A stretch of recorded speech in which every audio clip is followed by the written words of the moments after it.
পদত্যাগের কথা ভাবছেন প্রধান উপদেষ্টা ডক্টর ইউনূস। যমুনায় সাক্ষাৎ শেষে বিবিসি বাংলাকে নাহিদ ইসলাম। সর্বদলীয় বৈঠক ডাকার আহ্বান জামাত আমিরের। খাগড়াছড়িতে পাহাড় ধসের ঝুঁকিতে সহস্রাধিক পরিবার। পাহাড় কেটে বসতি স্থাপনে বাড়ছে প্রাণহানির শঙ্কা। হার্ভার্ডে বিদেশি ছাত্র ভর্তির ক্ষমতা কেড়ে নিলেন মার্কিন প্রেসিডেন্ট ট্রাম্প। বাতিল করলেন সরকারের $265 কোটি তহবিল। দেখছিলেন ক্রাউন সিমেন্ট সংবাদ শিরোনাম। অন্তর্বর্তীকালীন সরকারের প্রধান উপদেষ্টা ডক্টর মোহাম্মদ ইউনূস পদত্যাগের বিষয়টি বিবেচনা করছেন বলে জানিয়েছেন এনসিপির আহ্বায়ক নাহিদ ইসলাম। বিবিসি বাংলাকে দেয়া সাক্ষাৎকারে নাহিদ ইসলাম এ কথা জানান। বৃহস্পতিবার সন্ধ্যায় প্রধান উপদেষ্টার বাসভবন রাষ্ট্রীয় অতিথি ভবন যমুনায় গিয়ে তার সাথে সাক্ষাৎ করার কথা জানান নাহিদ। প্রধান উপদেষ্টা দেশের চলমান পরিস্থিতিতে কাজ করতে পারবেন না এমন শঙ্কা প্রকাশ করেছেন বলে জানান এনসিপির আহ্বায়ক। আলোচনার সময় প্রধান উপদেষ্টা নাহিদকে জানিয়েছেন পদত্যাগের বিষয়ে ভাবছেন তিনি। প্রধান উপদেষ্টাকে পদত্যাগের মতো সিদ্ধান্ত না নিতে আহ্বান জানিয়েছেন জুলাইয়ে গণঅভ্যুত্থানের পর নতুন গঠিত দলটির আহ্বায়ক নাহিদ। প্রসঙ্গত, অন্তর্বর্তী সরকারের 2 জন উপদেষ্টা এবং জাতীয় নিরাপত্তা উপদেষ্টার পদত্যাগ বা অব্যাহতি চেয়েছে বিএনপি। অন্যদিকে পাল্টা দাবি হিসেবে অন্তর্বর্তী সরকারের 3 জন উপদেষ্টাকে বিএনপির মুখপাত্র হিসেবে আখ্যায়িত করে তাদের পদত্যাগে বাধ্য করার হুঁশিয়ারি দিয়েছেন এনসিপির এক শীর্ষ নেতা। দেশের উদ্ভূত পরিস্থিতি থেকে উত্তরণের জন্য প্রধান উপদেষ্টা ডক্টর মোহাম্মদ ইউনূসকে একটি সর্বদলীয় বৈঠক ডাকার আহ্বান জানিয়েছেন জামাত ইসলামীর আমির শফিকুর রহমান। বৃহস্পতিবার জামাত ইসলামীর কেন্দ্রীয় নির্বাহী পরিষদের এক জরুরি বৈঠক থেকে জামাত আমির এই আহ্বান জানান। রাজধানীর মগবাজারে জামাতের কেন্দ্রীয় কার্যালয়ে অনুষ্ঠিত বৈঠকে সভাপতিত্ব করেন দলটির আমির ডাক্তার শফিকুর রহমান। বৈঠকে কেন্দ্রীয় নির্বাহী পরিষদের সদস্যরা উপস্থিত ছিলেন।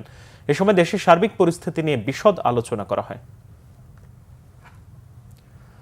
কোনোভাবেই থামছে না পাহাড়ে ঝুঁকিপূর্ণ বসবাস। খাগড়াছড়িতে এখনো পাহাড় ধসের ঝুঁকিতে সহস্রাধিক পরিবার।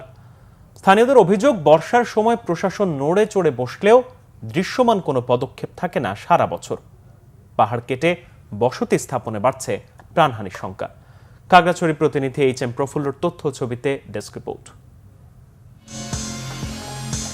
খাগড়াছড়ির কলাবাগান, নেন্সি বাজার, মোল্লাপাড়া, শালবন ও মোহাম্মদপুর সহ জেলার বিভিন্ন এলাকায় পাহাড়ের ঢালে এইভাবে ঝুঁকি নিয়ে বাস করছে পরিবারগুলো। অপরিকল্পিতভাবে পাহাড় কেটে নির্মাণ করা হয়েছে এসব ঘর। পাহাড় ধসের ঝুঁকি ও প্রাণহানির শঙ্কা থাকলেও প্রশাসনের কোনো ভ্রুক্ষেপ নেই। পাহাড়ের ঢালে বসবাসরতরা বলেছেন, সরকারিভাবে পুনর্বাসন করা হলে সরে যেতে রাজি তারা। ঝুঁকিপূর্ণ মানুষজন এখন ঝুঁকিপূর্ণতে আছে। যে কোনো মুহূর্তে পাহাড়, সামনে বর্ষাকাল আছে, যে কোনো মুহূর্তে পাহাড় ধস হতে পারে। পুনর্বাসন দিয়ে দেয় তাহলে আমাদের অনেক সুবিধা হয়। আমাদের আর থাকার জায়গা নাই, এটাই আমাদের থাকার জায়গা। এখন বর্ষা হলেই এটা ধসে পড়ে। উপরেও 10-12টা পরিবার বসবাস করে, নিচেও আমরা 10-12টা পরিবার বসবাস করি। যদি আমার সরকার থেকে কিছু সহযোগিতা করে তাহলে আমি ঘরটা বাঁচাইতে পারবো। আর যদি এইটা পড়ে যায়, আমার কোনো থাকার জায়গা নেই। পাহাড়ের মাটি কেটে অন্যত্র সরিয়ে নেওয়া হচ্ছে, সেই কারণে যে পাহাড় ধসের যে ঝুঁকি বেড়েছে তা থেকে মানুষকে রক্ষার জন্য প্রশাসন, আমি মনে করি যে বর্ষা মৌসুমের আগেই তাদেরকে যেন অন্যত্র সরিয়ে নিয়ে অন্তত নিরাপদ বসবাসের একটি ব্যবস্থা করা হয়। এদিকে সম্মিলিত উদ্যোগে পুনর্বাসনের আশ্বাস দিয়েছে জেলা প্রশাসন। এখানে যারা অবৈধভাবে বসবাস করছে তাদের একটি তালিকা আমরা তৈরি করছি, যাতে তাদেরকে আমরা সেখান থেকে সরিয়ে নিতে পারি এবং একটি নিরাপদ স্থানে পুনর্বাসনের কোনো ব্যবস্থা করা যায় কিনা সে বিষয় নিয়ে আমরা কাজ করছি। তবে মৌখিক প্রতিশ্রুতি নয়, দ্রুততা বাস্তবায়নের দাবি স্থানীয়দের। Bangla vision news desk. বিশ্ব সড়ক নিরাপত্তা সপ্তাহে সড়ক নিরাপত্তা আইন প্রণয়ন ও বাস্তবায়নের দাবি জানিয়েছেন সংশ্লিষ্টরা। বিশ্ব সড়ক নিরাপত্তা সপ্তাহ উদযাপনে তরুণ পদযাত্রা অনুষ্ঠিত হয়েছে। বাংলাদেশ সড়ক পরিবহন কর্তৃপক্ষ, বিআরটিএ, ঢাকা আহসানিয়া মিশন এবং বাংলাদেশ রেড ক্রিসেন্ট সোসাইটির আয়োজনে সকালে রাজধানীর মানিক মিয়া অ্যাভিনিউতে তারুণ্যের এই পদযাত্রা অনুষ্ঠিত হয়। পদযাত্রায় উপস্থিত থেকে বক্তব্য রাখেন BRTA chairman Mohammad Yasin, Ahsania mission youth forum for health and wellbeing এর সমন্বয়কারী মারজানা মুনতাহা সহ অন্যান্যরা। পথচারী ও সাইকেল বান্ধব নিরাপদ সড়ক অবকাঠামো গড়ে তোলার দাবি জানান বক্তারা। পদযাত্রায় উপস্থিত তরুণরা বিআরটিএ চেয়ারম্যান মোহাম্মদ ইয়াসিনের হাতে সড়ক নিরাপত্তা আইন প্রণয়ন দাবি সংক্রান্ত স্মারকলিপি তুলে দেন। এবার আন্তর্জাতিক প্রসঙ্গ। হার্ভার্ড ইউনিভার্সিটিতে বিদেশি ছাত্র ভর্তির ক্ষমতা কেড়ে নিলেন মার্কিন প্রেসিডেন্ট ডোনাল্ড ট্রাম্প। একে বেআইনি পদক্ষেপ বলছে হার্ভার্ড কর্তৃপক্ষ। ট্রাম্প প্রশাসনের নতুন এই সিদ্ধান্তের কারণে এখন আর বিদেশি শিক্ষার্থী ভর্তি করাতে পারবে না যুক্তরাষ্ট্রের সবচেয়ে পুরনো বিশ্ববিদ্যালয় হার্ভার্ড। বর্তমানে যারা হার্ভার্ডে পড়ালেখা করছেন তাদের অবশ্যই অন্য বিশ্ববিদ্যালয়ে স্থানান্তর হতে হবে, আর তা না হলে ছাত্রত্ব হারাবেন। গত শিক্ষাবর্ষে হার্ভার্ডে প্রায় 7,000 বিদেশি শিক্ষার্থী ভর্তি হয়েছেন, যা ওই শিক্ষাবর্ষে ভর্তি হওয়া শিক্ষার্থীর 27.2%। হার্ভার্ড ইউনিভার্সিটির মুখপাত্র জেসন নিউটন বলেছেন, পরিবর্তিত পরিস্থিতিতে ভুক্তভোগীদের দিক নির্দেশনা ও সহায়তা দিতে দ্রুত কাজ করা হচ্ছে। একে প্রতিশোধমূলক পদক্ষেপ উল্লেখ করে বলা হয়েছে, এই সিদ্ধান্ত হার্ভার্ডের সদস্য আর যুক্তরাষ্ট্রের জন্য গুরুতর ক্ষতির হুমকি তৈরি করেছে। হার্ভার্ডের বিরুদ্ধে সহিংসতায় উস্কানি, ইহুদি বিদ্বেষ আর ক্যাম্পাসে চীনা কমিউনিস্ট পার্টির তৎপরতার অভিযোগ তুলেছেন স্বরাষ্ট্রমন্ত্রী ক্রিস্টি নোয়েম। গত জানুয়ারিতে দ্বিতীয় মেয়াদে ক্ষমতায় এসে হার্ভার্ড কর্তৃপক্ষের সাথে দ্বন্দ্বে জড়ান প্রেসিডেন্ট ডোনাল্ড ট্রাম্প। বাতিল করেন হার্ভার্ডের জন্য সরকারি বরাদ্দ থেকে $265 কোটি তহবিল।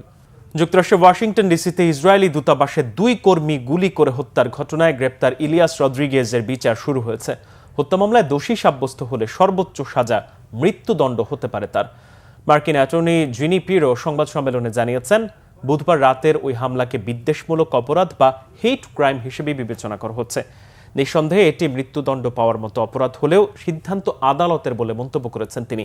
ইলিয়াসের বিরুদ্ধে সরাসরি হত্যা, বিদেশি নাগরিককে হত্যা আর অস্ত্রের অনৈতিক ব্যবহারের অভিযোগ পেশ করা হয়েছে শুনানিতে এফবিআই এর তরফ থেকে বলা হয়েছে, হামলাটি ইহুদিদের বিরুদ্ধে সহিংসতা আর আতঙ্ক ছড়ানোর অপচেষ্টা। বুধবার রাতে ওয়াশিংটন ডিসিতে ইহুদিদের একটি জাদুঘরের বাইরে গুলি বর্ষণে নিহত হন ইয়ারন লেচনস্কি এবং সারাহ লিন মিলগ্রিম।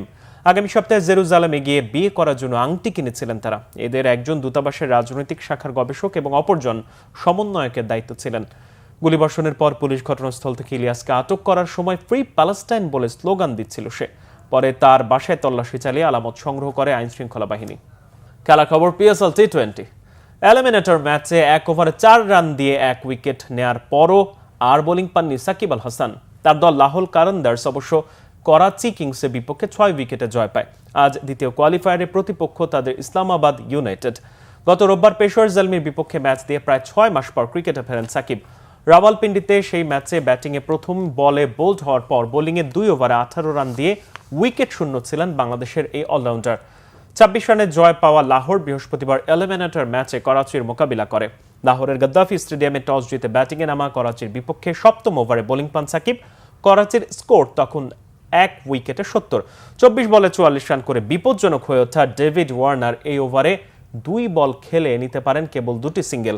ওভার থেকে 2 রান নেয়া জেমস ভিন্স শেষ বলে সাকিবকে উড়িয়ে মারার চেষ্টা করলে স্কোয়ার লেগে ধরা পড়েন। অধিনায়ক ওয়ার্নারের 52 বলে 75 রানে 20 ওভার শেষে 8 উইকেট 190 করে করাচি। হারিস রৌফ 35 রানে 3টি, অধিনায়ক শাহিন আফ্রিদি 47 রানে 2টি উইকেট নেন। লক্ষ্য তাড়ায় ফখর জামানের 28 বলে 47, আব্দুল্লাহ শফিকের 35 বলে 65, কুশল পেরেরার 24 বলে 30 এবং ভানুকা রাজাপাকসের 12 বলে অপরাজিত 23 রানে 18 ওভার 4 বলে 6 উইকেট হাতে রেখে লক্ষ্যে পৌঁছায় লাহোর। এই ছিল এখনকার মতো। পরের সংবাদ দুপুর 2টায়, এর আগে 1টা রয়েছে। নিউজ টপ 10 দেখার আমন্ত্রণ রইল। এছাড়া বাংলাভিশন সংবাদ ও সংবাদ সংশ্লিষ্ট অনুষ্ঠান দেখতে ভিজিট করুন www.bvnews24.com ও facebook.com/banglavishnnews এবং সাবস্ক্রাইব করুন youtube.com/banglavishnnews। ধন্যবাদ।